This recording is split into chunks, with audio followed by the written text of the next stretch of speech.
Welcome to the People of AI podcast, showcasing inspiring people with interesting stories in the field of artificial intelligence. I'm Ashley Oldacre. Let's jump right in. This podcast is sponsored by Google.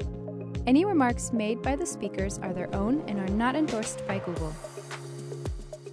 Trigger warning. This episode mentions suicide, and some people might find it disturbing. Hello, everyone. My name is Ashley. Welcome, Sam and Thad, to the People of AI podcast. We're very happy that you're here. Hello. Yeah, thanks for having us. It's an honor. I'm so glad. Yay. I did it. As we start with all of our guests, I'd love to read both of your bios before we start the conversation. So we'll start with you, Thad. So Thad Starner is a Georgia Tech professor and a wearable computing pioneer. In 1990, Starner coined the term augmented reality to describe the types of interfaces he envisions for the future. In 1997, Thad was founder of the annual ACM International Symposium on Wearable Computers, ISWC, now in its 28th year. From 2010 to 2018, Dr. Starner was a technical lead on Google's Glass, which was named a 50 most influential gadget of all time by Time magazine. Professor Starner has been inducted into the CHI Academy in 2017 and AWE's XR Hall of Fame in 2024. Congratulations. He has over 100 issued United States utility patents on wearable artificial intelligence and interfaces. Thad is a staff research scientist at Google working on sign language recognition, a topic he has been researching and passionate about for over 30 years. Welcome, Thad. Thank you. Sam Sepah has been a leader in organization management and accessibility technology for the last 17 years. At Google, he drives innovations in accessibility technologies and maintains research portfolios that are global in scale. Most importantly, he elevates product experiences for users with deafness and other disabilities, bringing equity and an increase in quality of life to Google's consumers. A tireless evangelist, Sam was instrumental in influencing Google to make products more inclusive. You can see the results of his impact on all of Google's products. Sam's longtime passion is to advance the deaf community in any way he can. He's also an expert on advocating employment rights for underrepresented workers, especially for the deaf and hard of hearing population. Because of his expertise in workforce diversity management, Sam has been invited to give keynotes of over 100 business conferences on leadership and diversity best practices. For fun, Sam enjoys traveling internationally with his deaf wife and 3 hearing daughters. Welcome to you both. Thank you. We would love to start off by hearing both of your stories about how you started off, and we'll start with Thad, with you, and take us as far back as you like. Yeah. Well, when I started playing with computers, it was when I was 12. But by age of 14, I read a book called Machines Who Think by Pamela McCorduck.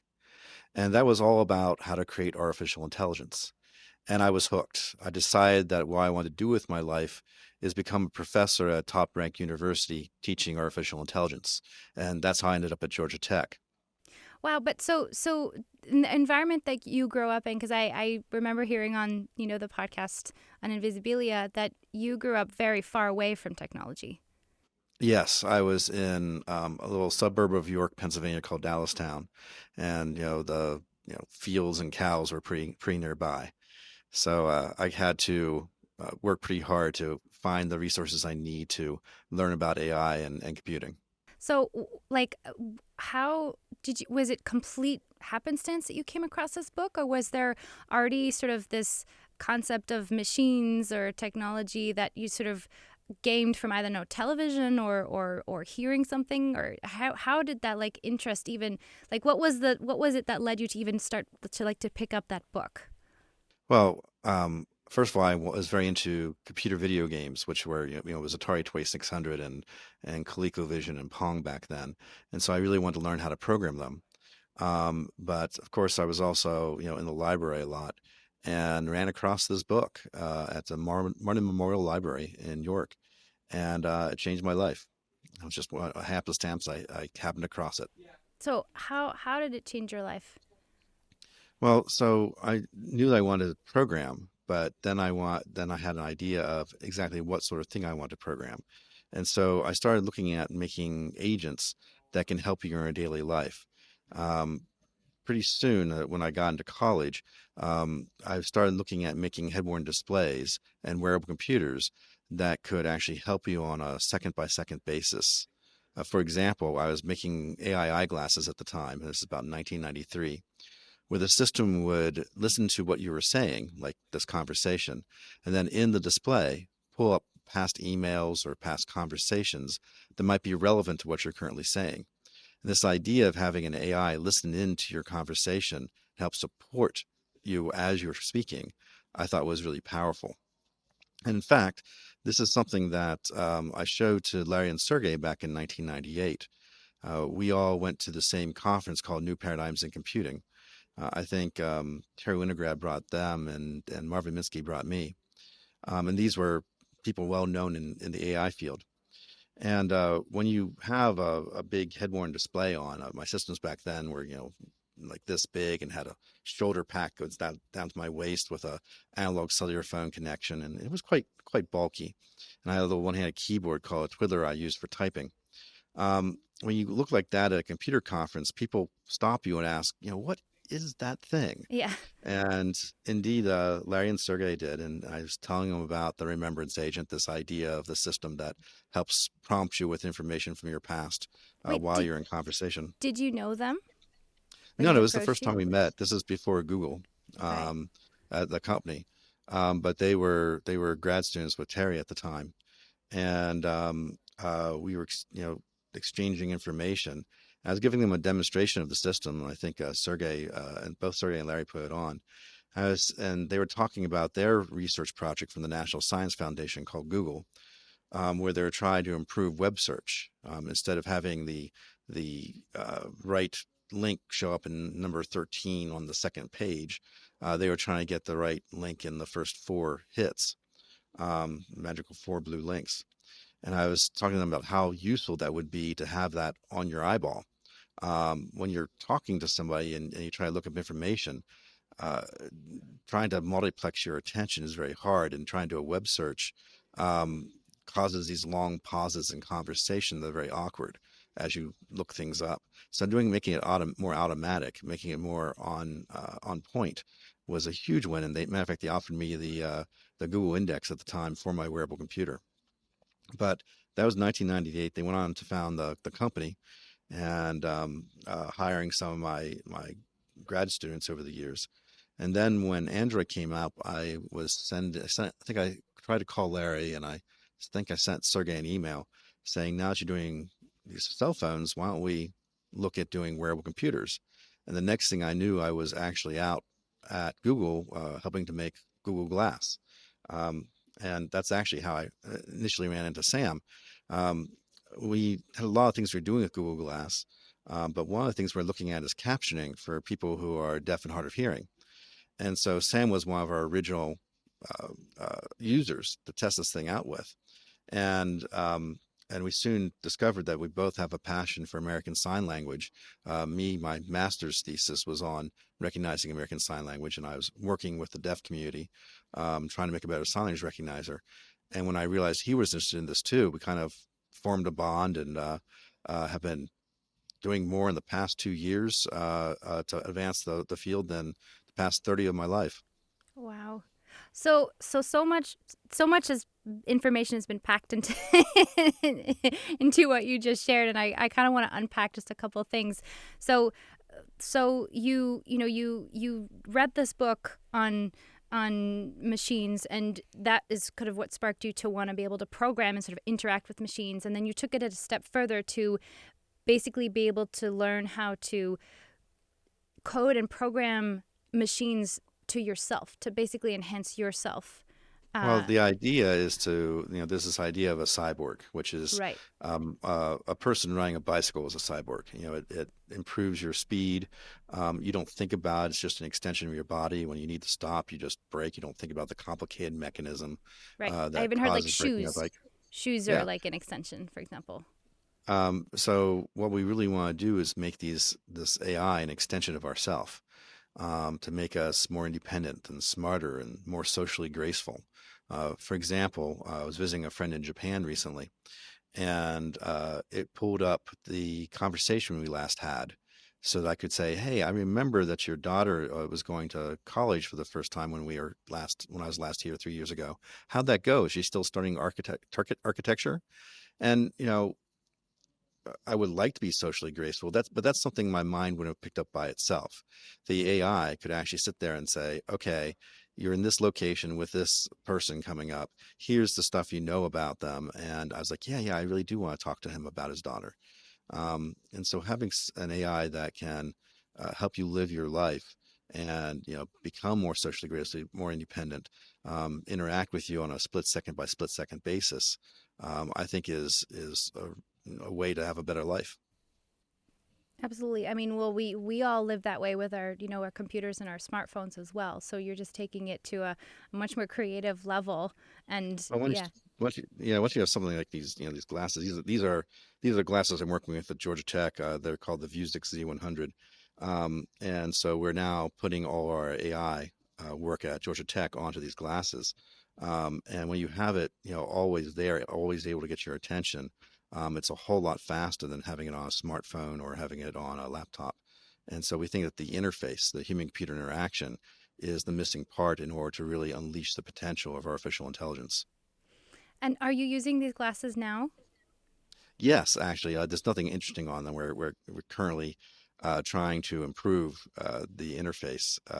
So I'm hoping to get new software hopefully tomorrow on it. But right now they're just on and showing me the that my phone needs a reboot. Okay. All right. Well, what would you use it for? I mean, you said it pulls up past emails or past information about a person, but what is another example? Can it translate real time from a language to another? Yeah, that's one of the things that we showed on Google Glass is the ability to translate from one language to another in real time. The real difficulty, though, is making it so it just looks like a normal pair of glasses. Right. This is okay. It's not quite there yet. But glass look like this. And so whenever you're using it, you're looking up at it. And it was very apparent you're using it. We're Right. trying to get it so that, when you're using it, it's not apparent at all. It's just part of you, and it doesn't get in the way of the social interaction. Well, I've seen pictures of you in sort of the first prototype of like way back in the day, and it's unbelievable the Yeah. evolution that from where it came to you were wearing hats before, and it was hooked on in every which way, and now it's just glasses. It's amazing. The first prototypes of glass basically used stuff we could get around Google. I couldn't use my academic stuff because of conflict of interest. So I had to reconstruct everything I had in academia using just Google off-the-shelf hardware. So the first system weighed about a kilogram on the head, and I think another 10 kilograms in a backpack. Oh, And we made 10 of them, and we actually had people wear them around for a month to see what the eventual interface might look like. Um, and then we started reducing the size of it, getting it down to something that, I think this now ends up being like 42 grams or something. So it's lighter than my normal eyeglasses. Um, wow. and now we're actually seeing the possibility of making all that hardware just disappear into normal looking frames, which I'm looking forward to. Yeah. Um, One of the things we were looking at with captioning at the time was, when you're hard of hearing and you walk up to somebody at the airport and you want to ask them, can you please point me to the bathroom? Um, you don't want to have somebody say, "Oh, that's Google Glass. Can I get a demo?" And you end up spending 5 minutes doing a Right. demo when you really have to go to the bathroom. Um, and so, it's one, eventually this stuff will become commonplace and everybody will have, well, at least everybody will know everybody who has one. But when it's relatively rare, you end up doing demos 1,000 times a year. That's what generally I do. And, but you really just want to get work done for people who are using it for captioning. They want to call attention to to the fact that they're hard of hearing. They just want to get the information of the directions to the bathroom. And so that's where we got to go with this stuff in the future is make the technology just disappear into the normal social interactions. Yeah, absolutely. Well, so how did you get interested? Because you are able to sign, is that right? A little bit. Okay. The I can go through a technical talk in sign, but my conversational speed is still kind of slow. Okay. Well, how did you get interested in sign language? Because it sounded like you were looking into working with the deaf community even before you met Sam. Well, it was purely self-interest actually, and this is one of the situations where academia was doing a good thing. I need a master's thesis, and I had just come back from Bolt, Beranek, and Newman. They were their company up in Cambridge, Massachusetts, that helped found the internet, and they were also very famous for speech recognition.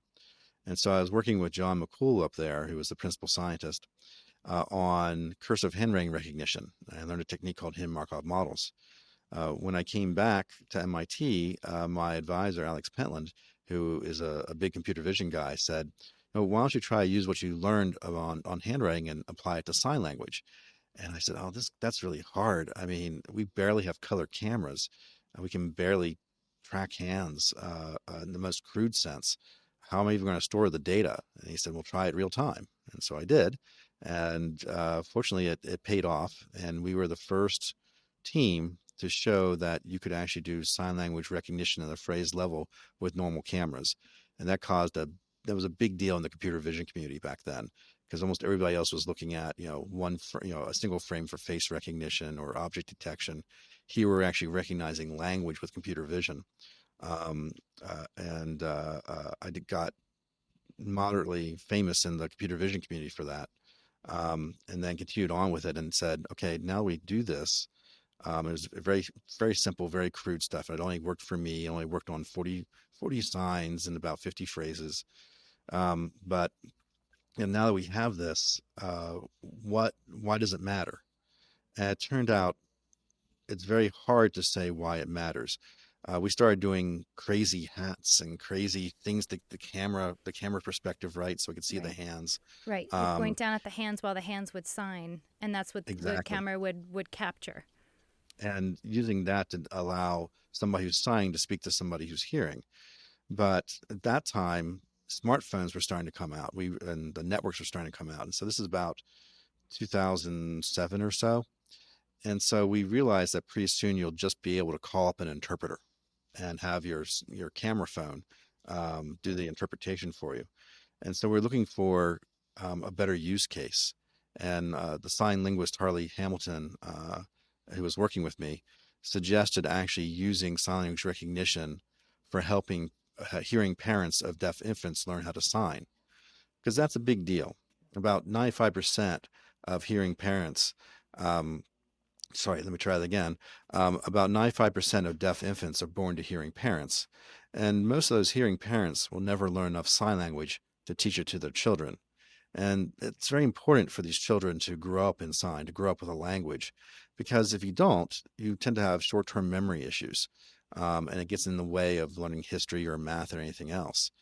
And so, what we're trying to do is bring sign language lessons to hearing parents so that they can surround their children in sign. It's especially important here in Georgia, where the average travel time for a sign language lesson is about an hour. And oftentimes you have, more than one child. You might have a deaf child and some hearing children.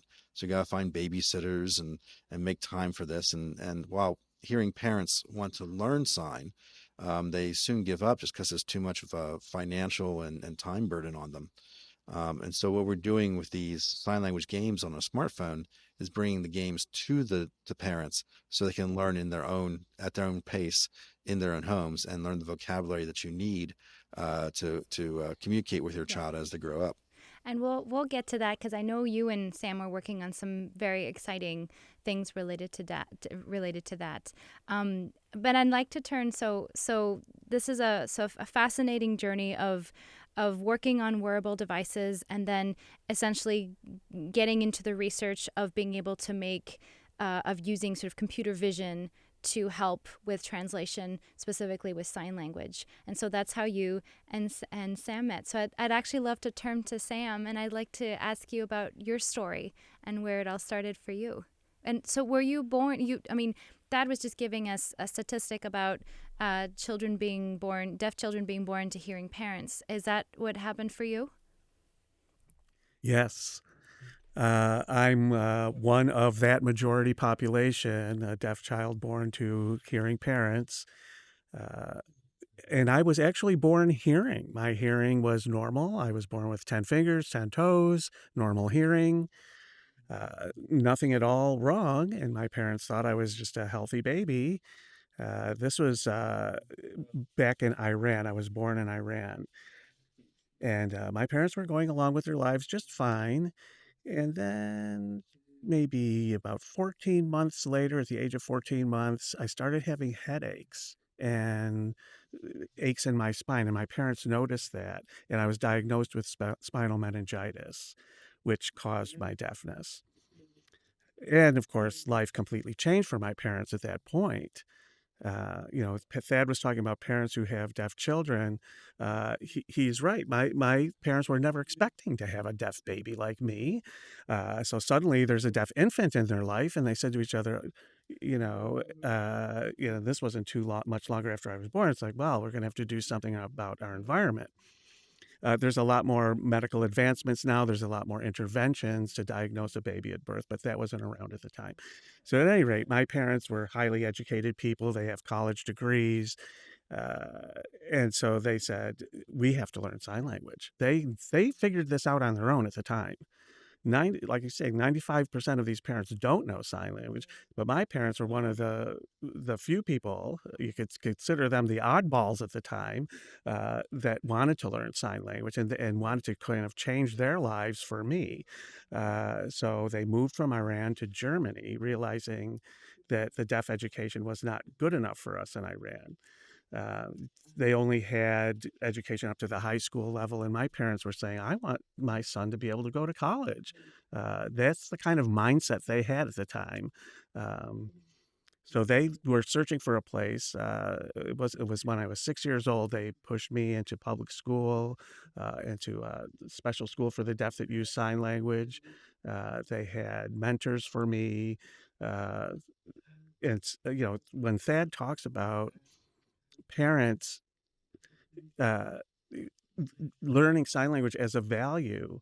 I mean, when you look at the statistics of deaf children who are what we call language deprived, because from those critical years of 0 to 5, uh, there's no language discrimination in your brain. You can learn anything if you're if exposed to it, but those are the critical years to acquire it. And so it's critical for parents to be communicating with their young infants at that age to expose them to it about what their wants and needs are. And so this is why Thad's work on this project is so important. It really impacts on my personal experience. I mean, it would be life-changing for me, for my parents to be able to learn sign language at that time. They had no mobile phones, at the time. They had to literally drive a long distance to get me to go to a sign language class. So it was just a very interesting time. Did your parents speak German? Uh, yeah, so uh, they spoke Farsi, from their home country. And then when we moved to Germany, they had to learn a new language. That's what I say. It was very life changing for them. It was life changing for me as well. We didn't stay there very long. We were only there for a few years.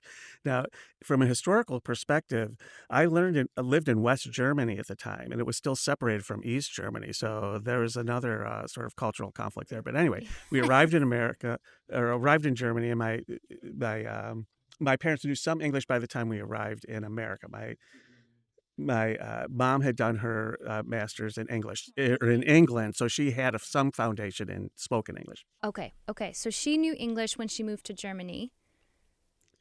Um, well, she knew some English because of her grad program that she'd had in England before I came along, and we were a family. So she'd had that earlier exposure. Okay, so when you were in Germany, your parents had to learn German. And there's sign language, but there's ASL, which is American Sign Language, right? And is it different from like German Sign Language? or were you Oh, learning yes. American Sign Language in Germany? Uh, there are, many different spoken languages in the world, and dialects and grammar, and sign languages are no different. Uh, Right.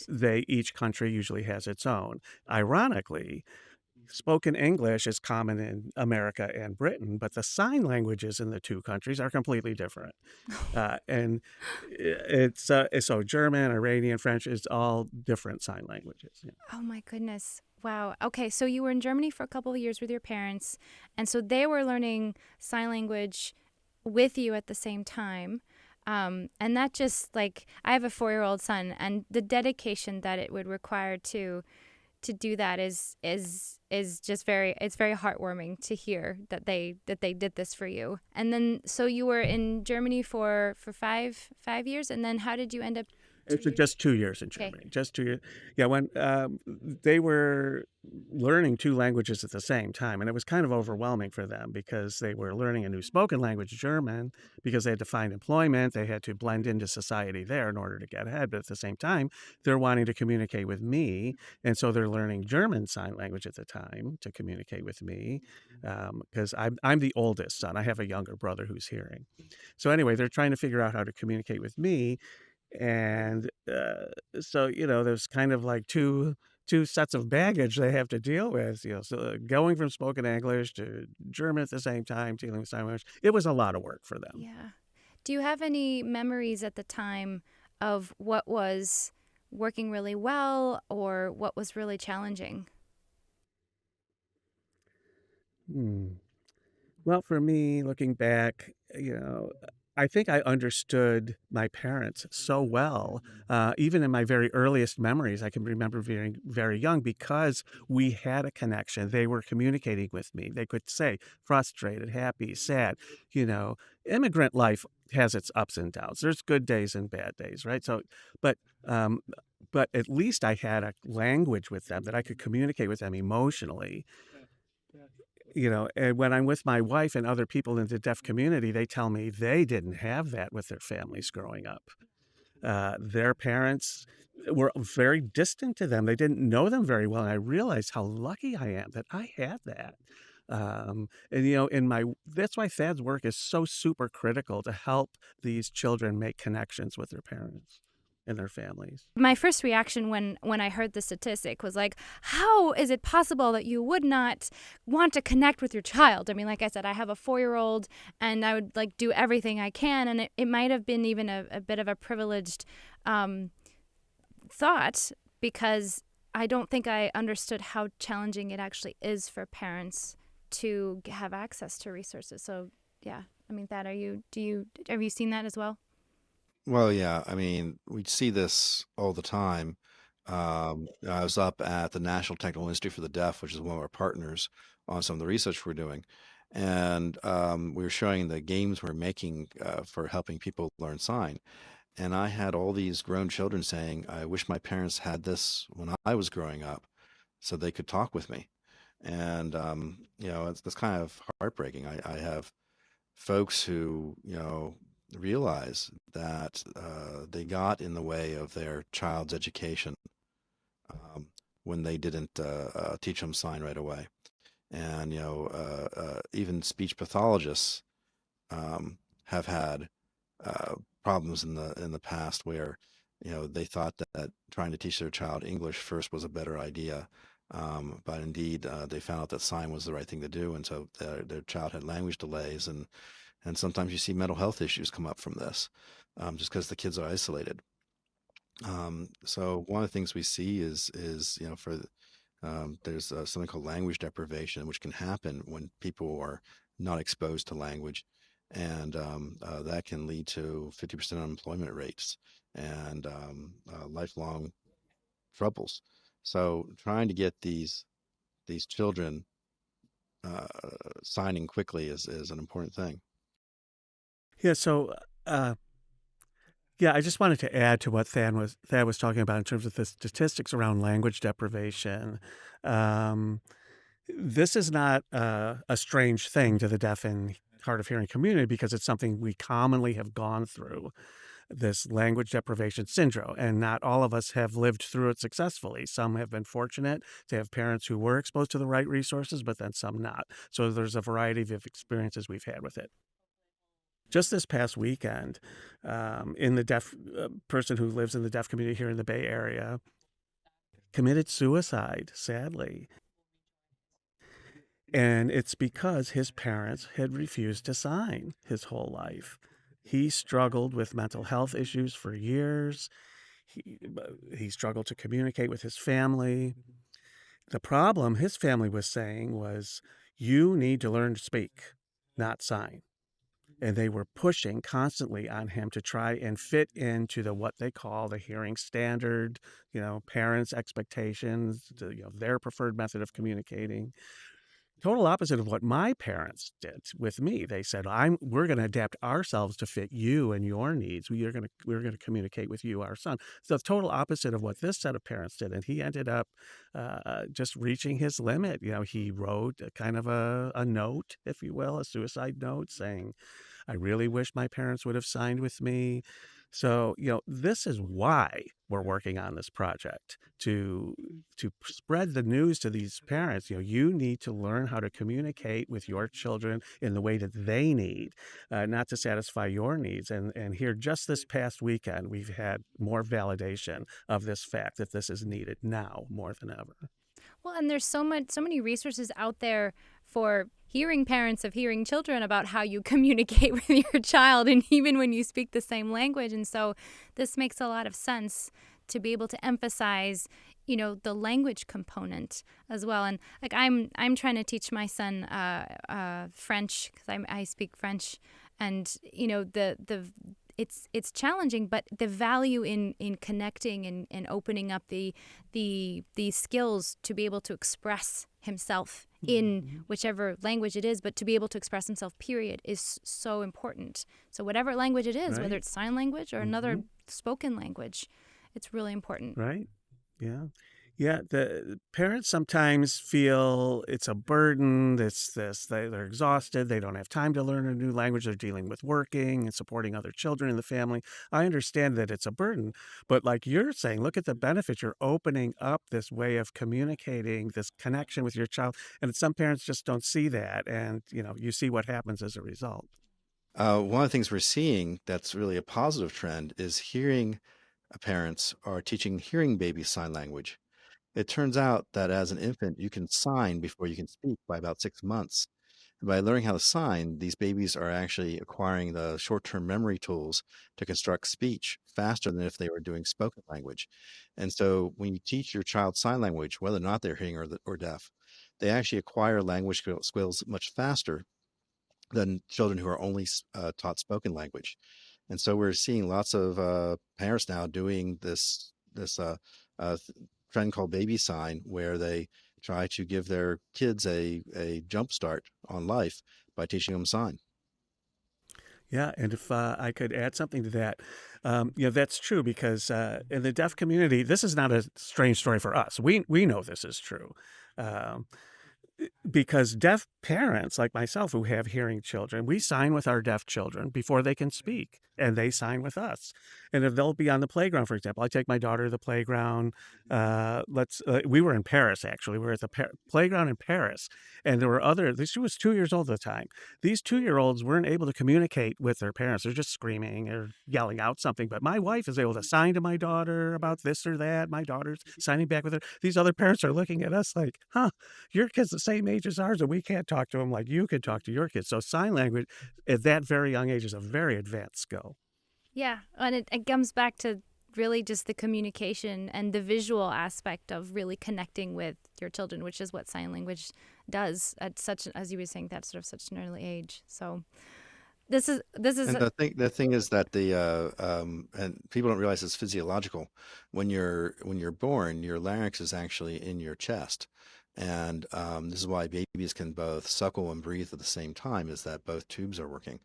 But about 12 months is when the larynx finally comes up and is in position that you can do things like the consonants in English. And so, the children just are not physically capable of language until about 12, but they are capable of signing at age 6 months. And so, signing with your kid gets them this huge advantage. I see. Every time I run across a child who has been taught sign, their sophistication with spoken language tends to be superior to all my students who's just teaching their children in spoken language. I believe that. I'll believe that for sure. And you both have been doing really incredible work with this, but I still want to. We left off. We were still in Germany with your story, Sam. So when did you come to the United States, and what for? Sure. So, yeah, there were two or three major changes that kind of shifted the decision for my parents. The first was my mother sort of, for those 2 years that I was in a special ed program at a deaf school, she noticed that the environment really wasn't conducive or strongly exposing me to sign language. And she decided this is not the place for Sam to grow up. I don't want him to grow up in that kind of educational system. So that was one big thing for her. Secondly, the European economy at the time, Germany was not doing so well, wasn't very stable, and my parents said, "All right, um, if we want to invest in Sam's future, there's more opportunities uh, out there somewhere, maybe not so much here in Germany, and this isn't where he's going to be able to fit in." So they decided to move from Germany to America. I was 6 years old. It was kind of at just the right time because I was able to join kindergarten. This was in Tucson, Arizona. I had an uncle who had was able to host us, to be the host family, to bring us in at the time, and his home was just a few blocks from the Arizona School for the Deaf. It's called the Arizona School for the Deaf and Blind. And I thought, this is the perfect place. I just happened to land there, right place, right time. So I got into that school. It was a fully signing environment. They had deaf faculty members, deaf administrators who were fully investing in me as a deaf child, and they knew this was the right place for me to grow in this country, America. And my parents could see that the community had role models for me. It had mentors. It had the resources. They thought this is where Sam can really grow as a deaf person and become a professional, become an adult, get a college education, and become a fully realized human without him having to depend on us. So that's kind of the story of how I got to America. Wow. And so then, in terms of going out and graduating from college, you got a degree, and what did you get your degree in? I think it was in. Yeah, actually, my bachelor's degree was in world history with a minor in sociology. Before I pursued history, I was studying film and animation. That was kind of a passion of mine. This was in the year 2000. That's when I decided not to complete that degree because I didn't want to be a starving artist. It's a different world than it is now. You couldn't, with Yes. streaming and all this stuff, you could Yes. get a better career. But at the time, I thought, I'm going to pursue human resources management. So that's where I ended up getting my master's degree. I love working with people. I love helping businesses or organizations grow. Um, I just, my goal is to let everybody have a better working experience, whether deaf, disabled, people in general. Because most of our working days that we're awake, we're at work. We're in a workplace somewhere, and so we spend more time there than we do with our spouses and children. So I felt like it's really important in terms of my life mission to make that a better experience for people. And so that's when I, started my HR career after college, which was at the Rochester Institute of Technology. Oh, it's a great school. My mom went there actually, so I heard really good things about it. Oh, yeah. Yeah. Cool. So, Thad, your entrance into technology was, you were saying, video games, and Sam, you said your entree was, or maybe I would say like your sort of your introduction also was maybe through film and sort of an interest in technology through Mm-hmm. there. And so, how did how was would you pursue an interest in technology as you were in human resources management, or did your sort of interest and knowledge in technology really take off when you met Thad? Well, it's an interesting combination of things. So when I was growing up, the school I went to, my K through 12 school, my aspiration then was to become a high school computer teacher. That was my aspiration at the time. But by the time I graduated high school, I was like, I really like film better. I don't want to be a high school computer teacher anymore. But because they were teaching us how to use computers at the time, I was sort of a different age back then. But I would always work with my classmates through college. The college I went to, they were all engineers. They were all studying different kinds of technology at the college I went to, different fields of biology, very strong STEM environment. And so I was one of the few students who wasn't in a STEM program at this school. I was studying history, Right. but, you know, I was, wanting to fit in with everyone else. I understood a lot about their world.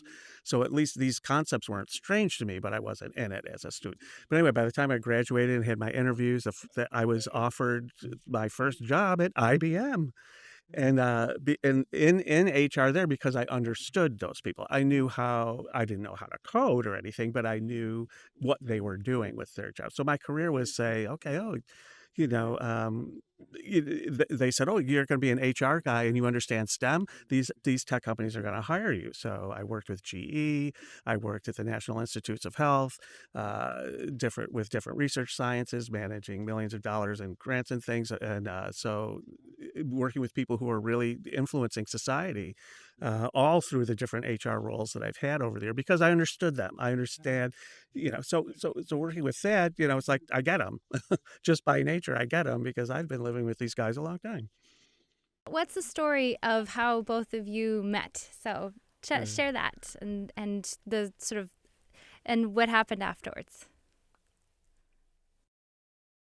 so even though I was hired at Google as an HR, I was actually a headhunter. That was my first interesting role here at Google. But so I had different HR roles all throughout my career, and I always had sort of side fun projects here at Google, testing different apps, testing different things while I was in HR. So I always had side projects going on in those things, and I was invited to work with Google Glass and captioning, and I said, okay, here comes another one that they're going to use me to test for sure. And so then I met Thad in his lab. And we started talking about how are we going to use this? How are we going to test this? This was one of the first prototypes of it. It's a very cool looking device, and Google Glass had rolled out, but it didn't have this captioning feature. So I was in their lab, and one of the things I was fascinated with about Thad was he really gets deaf people. He really gets it. He doesn't have any kind of an awkward connection with deaf people. He's very natural. He knew that he should look at me to talk. I thought, he has a real good presence with deaf people here. So then, we worked on a few different experiments and feedback and this and that. And he took my feedback. He took my feedback because I think he's very worried and concerned about what deaf people want out of this.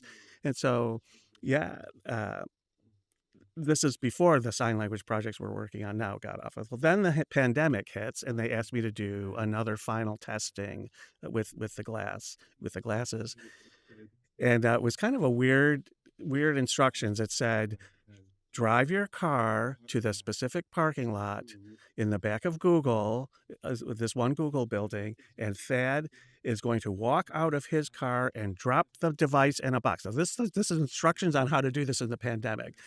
You can't touch each other at this time, right? So he was to drop the device in a box, and I couldn't get out of my car yet. I had to sit in my car and wait.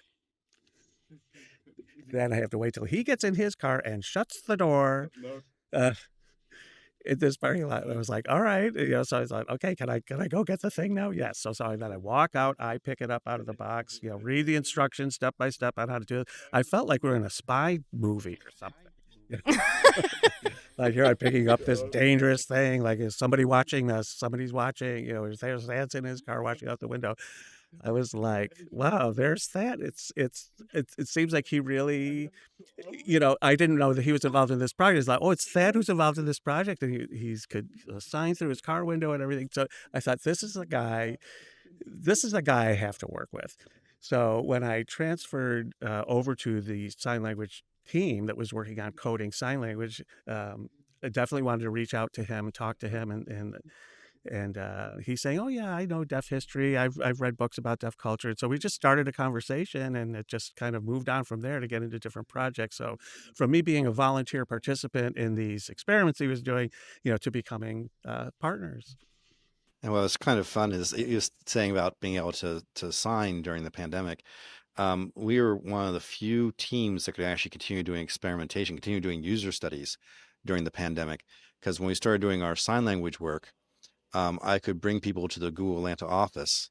We got like special exemptions for this because they could come in, nobody's around them. They go into a room that's sealed off from everybody else, and then I can sign through the window at them the instructions of how to test the equipment that's sitting there for them to play with. And so I think that in the U.S. we were one of the few teams who could safely do user studies during the pandemic. But it felt like he's right. It felt like a spy novel.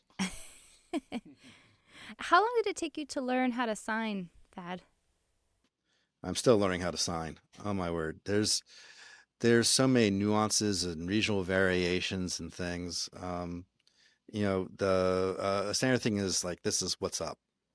But you can all if you're at Grand Gallaudet in DC, you can just purse your lips like, and that's what's up. And so, I'll say something, cabbage in one part of the country will mean garbage in another part. So I'm always learning new regional variants and regional accents, and people make fun of my Atlanta accent. Um, and the folks in New York sign so quickly that it's hard to follow. I mean, you're continually learning throughout your life. That sounds challenging, but also sounds fascinating too, because it's the introduction of culture, right? I mean, everybody says that language is the window into a culture, and it's the same with sign language too. Especially with the deaf community. The deaf community, with capital D, community, defines themselves around the use of the common language of American Sign Language. And uh, learning how to communicate and sign really gives you an insight into the culture and the community that you don't get otherwise. Um, and I think it's extremely important for anybody working in this field to be at least conversational and sign. Um, I was doing a demonstration at a conference called the Theoretical Issues in Sign Language Research, and I had gotten a native signer. This is somebody who had deaf parents, and they were deaf themselves.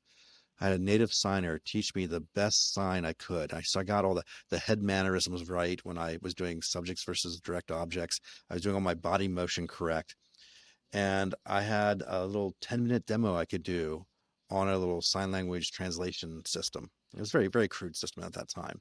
But the system would actually take my signing and translate it to English. It was only like 75 phrases or something we could do. But the end of the demo, I got the best compliment I ever got from the deaf community, which somebody said, are you hearing? Or are you deaf? Which I'm like, oh my, I am so hearing. I think like a hearing person. I need you to be slow when you sign to me. Um, but thank you for the compliment. But the thing that I didn't realize is that the whole demonstration was supposed to be, the system translating my sign to English. But of course, my audience was deaf.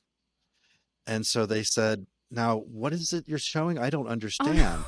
And the interpreter who's standing next Oh to me says, no! oh, I'm so sorry. It's speaking. His computer, it's speaking what he's signing. And then everybody was like, oh, so cool. I did this whole demo and had this whole conversation with people taking questions, and they were like, I don't But understand what's it you. Why about? is Yeah. this interesting? Yeah. Well, speaking of demos, and also this being a an AI podcast, People of AI podcast, I'd like to switch gears a little bit and talk about where AI fits into this. My understanding is that that you've been working on wearable devices for a very long time. Where and I can assume that the one of the challenges was having enough data, so enough images and videos of sign language to be able to then process that into a software that can then either generate it in the glass or that can generate it on a computer. So I'm assuming that AI has contributed a lot towards that. But I'd love for you both to share about where the role of artificial intelligence and the technology, how that sort of enhanced what you're both doing and the mission that you're on. Well, I think one of the things that um, uh, one of the things that's really changed is our ability to collect data. So, like I said, when we started the podcast, In the past 2 years, we made more progress than the past 30 years of my career. And that's because I have a deaf project manager, Sam. I have deaf colleagues at the Deaf Professional Arts Network who like we're literally working with a deaf rock star by the name of Sean Forbes, who's well known in the community. I had a deaf student researcher by the name of Max Singalia. Um, and I have deaf students here at Georgia Tech, and we're working with NTID up at RIT, the National Technical Institute for the Deaf. And Max, who was a student researcher at Google, said to me one day, well, one of the things we should look at is signing on smartphones because the deaf are changing the way they sign from being two-handed to one-handed. Because when you're trying to talk to somebody, you're holding your phone with one hand and you're signing with the other, and so a lot of two-hand signs become one hand. And it's when it's ambiguous, you fingerspell it. And so that was like an aha moment for me, that our deaf student researcher said, hey, look at this. And started talking to the interpreters, and they said, yeah, everybody's, sign language is changing. Sign language is a lot of people can understand one-handed signing now. And what's interesting about that is from the smartphones, their selfie cameras are a whole lot higher resolution than webcams or laptop cameras or things that you see, normally that we would use. And so the idea that now we can focus on just the head and the hand with this very high resolution, 30 frame per second system, and that now we have MediaPipe from Google, which is the hand tracker, the hand and face pose tracker. We can do that on device. Suddenly, it's like, aha! Now I know what to do. And so we started passing out through the Deaf Professional Arts Network. We started passing out 50 different smartphones, Pixel 4As, and we just shipped them to people to collect data with. And it was good enough that we could create the databases that were 10x the size of anything else before. So you shipped phones, and then they set up the phones and they signed with both hands or just one hand? With one hand, Okay. most of the time. So we did for one-handed signing, which is what's starting to happen with smartphones, and a lot of things you want to do with a smartphone, you're probably doing one-handed signing for. So like communicating with the assistant, for example. But we also did two-handed signing with the Pixel tablet. So we have data sets now for both one-handed and two-handed signing. And these data sets were 10 times the size of any other data set in American Sign Language that had been around before, simply because we could ship these phones and tablets around to the deaf community wherever they were and collect the data. And when I say it's 10 times the size, um, currently what we're working with in sign language recognition is less than, I'd say, 2,000 hours of signing, whereas speech recognition has millions of hours of signing. And so, if you think about where speech recognition was back when it was, a couple of thousand hours of signing, it was like 1993, and continuous speech was just becoming possible. And so that's kind of where we are with sign language right now. We're trying to follow the pace of AI in understanding speech recognition, follow the progression that AI did with speech recognition, but we're trying to accelerate it. Given we've seen what happened with speech recognition, we're trying to accelerate it with sign language recognition, but a lot of that just requires a whole lot more data. And so that's one of the things that Sam and I and Sean and the team spend most of our time thinking about is how to collect more data and how to get the best bang for the buck in creating these public data sets. And then from there, do you train models, or is it not there Yes. yet? Well, we did isolated signing first for our game, and this is what helps hearing parents of deaf kids learn vocabulary. And that was a $100,000 Kaggle competition that Google sponsored, to show that we can actually do real AI, bleeding edge AI on a smartphone. And the game is And PopSign AI, is that right? PopSign AI is what the game is, yeah. And so that Kaggle competition, we had thousands of people around the world participate and showed us that we had enough data, number one, to get decent results, and that we could have models that are small enough to fit on the TPUs on a Pixel phone, for example. And then we did finger spelling, We collected, I think, 3 million. I think we released 3 million characters of fingerspelling out there, and that another Kaggle competition. I think that was $200,000 in awards. And we managed to see some new models, new ways of doing that, and so that could still run on a smartphone. And we're getting prepared for a third Kaggle competition coming up now. That's more on phrase level stuff. And so that will really push us forward, and that'll be focused on trying to communicate with the assistant, is the thought. Yeah, and one thing that's kind of exciting about PopSign, not just the Kaggle competition, but with PopSign is it's so important because these parents are really struggling. I mean, not only parents, but just hearing people in general who want to learn, just like Yeah. you're trying to sign this morning. You can go on YouTube, but you don't really know if is my hand in the right place. I'm not getting any feedback. Is my palm pointed the right way? Is mom done like this, or is it done like that, or is it over here? Where exactly am I supposed to be positioning the sign? There's very few subtle changes in the movement change the meaning. So now with this AI recognizer, we're able to automatically correct you with this game. So you can do self-paced learning with the game. You're getting immediate feedback on is your hand in the right place or not. So pop sign the game. If you want to sign the color red, it's signed like this. If you do something too abrupt like this, the pop sign recognizer is going to not let you shoot the bubble. You're going to have to try to do it completely, 3 times correctly. You do it 3 times correctly, then you're allowed to, aim your thing at the bubble and get the points. So it's based on, sign red 3 times with your index finger. You do it the right way, you get the feedback. At the same time, you're learning. Um, and this way, we're avoiding having incorrect usage of sign language get out there in the community. So when you meet a deaf person, they don't say, "Where did you learn that?" So now we've got industry published papers now on how this is helping deaf children.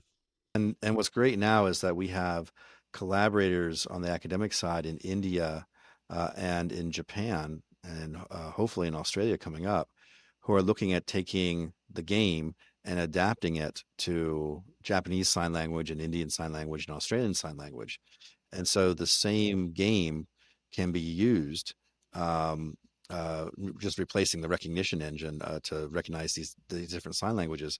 The same game and artwork and gameplay can be used for lots of different sign languages around the world, all 150 of them. And so a lot of stuff that we have started through the competition and through this effort is starting to see use that we didn't expect before. Yeah. Um, our folks at National Technical Institute for the Deaf, they said, "Hey, we really want this to help our deaf children who are being raised in ASL learn how to spell better." Mm-hmm. I was like, "Oh yeah, of course that makes sense." Right.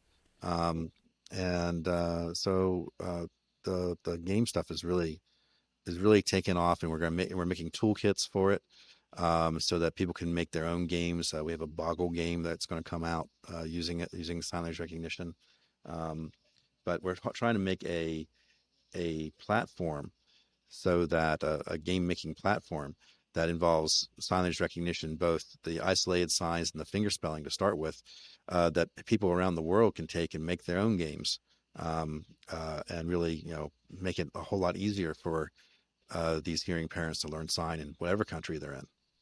Yeah. So, well, just to add that, I think this is important because, when I've gone to, I went to a Google Play developer conference. All these game makers were there. This was in Australia, and there's a lot of startups, companies that didn't have a lot of fancy resources yet, who would need a kit to make something accessible in sign language for them. So, if you look at the U.S., uh, the sign language industry in the U.S. is worth about $10 billion. This is an untapped market. If you look at the way of disability spending in the world, what disabled people spend, I think there's $13 trillion. So these game developers saying we want to plug into this untapped market, make our things accessible, make these interactive game experiences more real for them, so that we can And this is all as a result of the Kaggle competition being able to release these platforms for these people. Um, and so now a disabled person says, "Oh, this game that's not accessible to me, but now this game is." A lot of these games are very audio based on speech recognition. So something like this with a sign language recognizer is going to change my life, right? So it really opens the doors, helps elevate the standard in the whole industry. For me, one of the things we snuck in there were uh, phrases that we can use for making games as well. So when I said that, these young deaf children who don't get exposed to language until later on, one of the things they lack is short-term memory potentially. I mean, certainly there's a lot of deaf children and hearing parents who develop normally, but some of them, they're having trouble with short-term memory. And so some of the phrases in the competition that we collected are actually to play games. To tell the hero, we have a Iris the cat is our hero. And so you can tell Iris where the bad guys are, like, the snake is under the box. Or the orange snake is under the red box, and we try to amp up the complexity of the phrases they have to use to talk to the hero of the game as they go. And so having the assistant phrases with this, we're looking now to see how sophisticated a game we can make that helps these deaf kids go from 2 to 3 to 4 to 5 to 6 sign phrases at a time. And so that's kind of a bonus that we're getting out of the competition. At least I hope it will, and I just have students looking at that right now.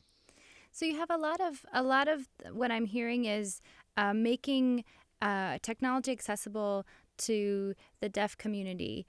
Are you also working on the flip side, which is developing technologies for the hearing community to be able to get educated and interact more with the deaf community? Because it's one thing to bring the deaf community into be able to use technology nowadays, to sort of adapt the technology to make it accessible and useful for them. But I think there's still this divide between the deaf community and the hearing community. And are you working on technologies to, like I said, for me, I've special request here. I would love to be able to have a place where I can go into the computer and type, please tell me how to sign this whole phrase, and then have a video show up of how I can sign, or being able to show it to someone who's deaf. So are you working on Uh, that look as well? for look for smartsigndictionary.org, Okay. or go look at the ASL dictionary on YouTube, Okay. and it contains about 75,000 English phrases and idioms that are translated into phrases, idioms, and individual words that are translated into ASL. And that's a product out of Georgia Tech, out of Harley Hamilton, the linguist I was talking about. Um, so, I mean, that already exists. We want to include that into products later on, potentially. But hopefully it's something that help get you started. Yeah, agree with that. And I think it's the important thing is, you know, how we look at this is, there's really two different workflows here. One of them is, teaching hearing people how to connect with their deaf children, with the deaf community, or their deaf neighbors, or whoever it happens to be, the deaf people in their environment. That's very important work. Right, exactly. Yeah. So, communication needs from a hearing person's perspective. What do I need to be able to communicate directly? But then at the same time, the other workflow is how our Google platforms can be more accessible to the deaf community who they're just looking for more information. They're needing to connect with the world too. So how can we can make this more accessible to them? Um, is my cough a normal cough? Do I have a more serious illness going on? What's the weather? I want to plan for my vacation. All the things you use the internet for to get information, to make our platform. So that's really, to us, it's two different work streams there. One, the communication side, one, the get information side. So that means that we're talking about delivering this in real time. So a deaf consumer, and we're talking about 70 million signers worldwide, they're not being able to get the information as quickly as everybody else. Uh, 2 to 3 billion people are using Google every day and getting their information immediately, and we're over here now. So we definitely want to work on that. But then the other more relationship-based uses, parents and their children, people and their colleagues, these two work streams are connected. They're not completely separate. So we can get information from the search engineering team. They're telling me that the number one search rating for a specific sign language phrase, and these are daily based statistics, right? What everybody's asking every day is the sign for, what's the sign for I love you? That's the number one. I looked at that and I looked at it 10 times. I thought, wow, you know, who's asking a question like that? A boyfriend, a girlfriend, a grandmother, a neighbor, an aunt, an uncle, a mom, a dad. That's almost everyone in the world wants to know this, how to sign I love you. So that made me realize these two work streams are most definitely connected. And so this work is important no matter which stream you're working on. Has it been difficult for you, Sam, I mean, Thad, you've been in the technology for a very long time, and so as the technology has sort of come out and AI has grown and developed, you've sort of been a part of that from the beginning. But you worked at IBM, so Sam, you're very familiar with technology, but like learning, like about data sets and model training and model tuning and all these things, has this been challenging for you? It's been challenging for me too. Yeah. So yeah. Oh, sure. Yeah. When I was working, I would say maybe my 7th or 8th year at Google. In 8th year, one of the last roles I had was an organizational development program manager. I was working globally, and with orgs that were expanding, and there was one research engineer who came up to me and said, I want you to join our team. And I was just like, I'm an HR guy. You guys sit over there, you engineers. And he said, no, we want you to work with us. And like, so first of all, I don't know computer science. I mean, I know what I don't know. And, uh, I'm not a researcher, academic or otherwise. I don't have any degrees or published papers or anything like this. My family, though, I mean, there's a long line of PhDers in my family. So this is why I'm saying I know what I don't know. Third, I said to him, "Are you crazy?" I mean, I'm an HR guy. You want me to work with you? And they were saying, "Well, you've got you could go through 2 or 3 career changes, right?" When I finished my graduate degree, I vowed to myself that I would never change careers. I'm going to stay in the same career forever. But I thought, wow, this is going to be a big pivot in my career. And I thought, do you want me to work with you to start setting up sign language accessibility research here? And he said, well, you've worked with people all over the world. You've been on different teams in Europe and Asia. You know how to bring people together. You know how to motivate them toward getting a goal achieved. And I thought, wow, he's right about that. You really don't have to know all the ins and outs about the technology. And being a lifetime learner, I love learning about the world. I love learning about new models and, the different publications and practices and all of that stuff. But, what I could bring here is this ability to bring people together to help us achieve this goal, the project management skills, and, um, and then my connection to the community. And I think that's what they value the most. So I realized, okay, sign me up. And this is how I got here. The thing that Sam really has brought to the table, besides this project management, is his deep connection with the community. We hooked up with DPAN because of him. We hooked up with NTID much more deeply because of him. Got access to student researchers. They call it the small deaf world. That a lot of folks know each other, and it's important to have people on the team that the deaf community trusts, and that you can reach out and get access to these people and ideas that you don't get as a normal researcher in this area. So having having the deaf community being front and center. I think if you count up now, I think 50% of the people I work with on these projects are deaf. Um, and it really changes the game. Having somebody with Sam's skills to organize the folks and keep things moving forward and motivate people and do the introductions is a huge, huge blessing. Well, you seem like such a good pair, both of you together, because you bring such unique skill sets, connecting people together, connecting to the deaf community, having this visionary view of how technology can help and knowing how it works and how to keep on improving it. I mean, together you're sort of really building something that is really, really transformative. And that's one of the things we realized. Sam and I are at the point in our careers where we said, look, we're going to keep going on this as hard as we can because this sort of collaboration is rare. What we have going right now is I've never seen it before. So we're going to push hard for as long as we can, and until we actually get somewhere and move the needle on this on accessibility in sign language. Yeah.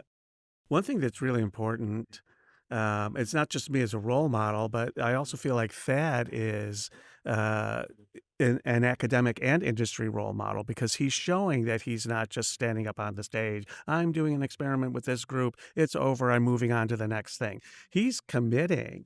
He's making a lifetime commitment to this community and committing himself to understanding what their life is like from birth to, cradle to grave, and understanding the technology perspective on that. And I think there's a lot of people who work with us on different academic projects.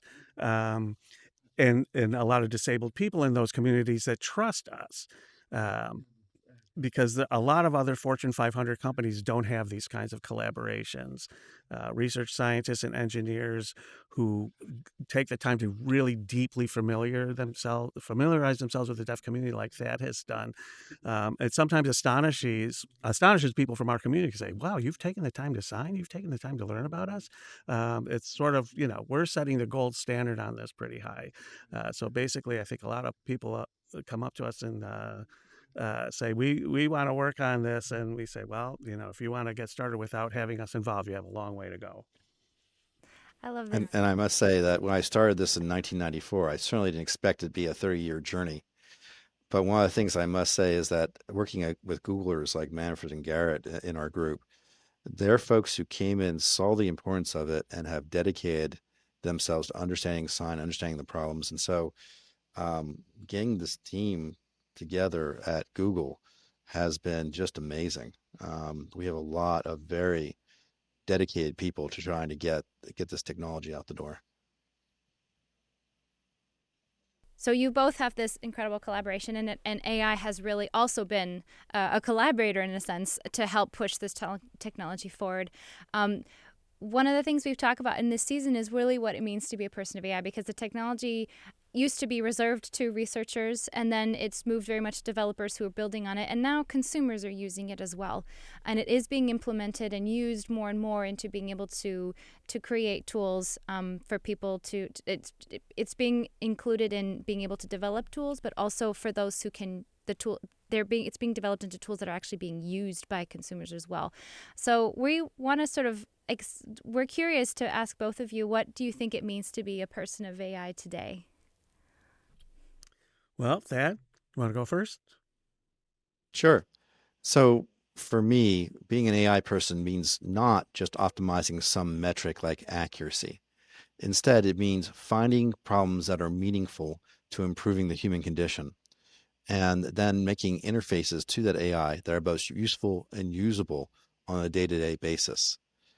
That I think is what the real challenge is, the mixture of interface and AI to make things that are actually understandable, meaningful, useful, and usable in people's daily life. Yep, totally agree there with Thad. I think being a person of AI, it's not just a label to me. Um, it's being able to find the unfound voice, if you will, to advocate the importance of being included in the community. For example, this sign language technology, it's available and people just don't know how to apply it. Or other technologies might be available and they don't know how to apply it to the signing community. So there's this huge gap that needs to be bridged. And here is AI that's available and able to do that and sort of blow people's minds. Say, yes, here's this technology over here. We have this whole group of people that have this market need for it. And it's a long journey, but it's not an impossible one. What great answers from both of you. It has been such an honor to have both of you on. Thank you for coming on, and thank you so much to our interpreters as well for being here and for being a part of this conversation. And thank you so much again, both of you, for your time. Thank you. Thank you for the chat. If you or someone you know is suicidal, please contact your physician, go to your local ER, or call the suicide prevention hotline in your country. For the United States, the numbers are as follows. The National Suicide Prevention Lifeline at 800-273-8255, or message the crisis text line at 741-741. Both programs provide free confidential support 24/7.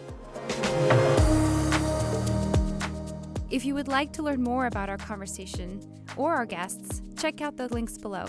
Please subscribe, and if you're feeling extra generous, give us a 5-star rating.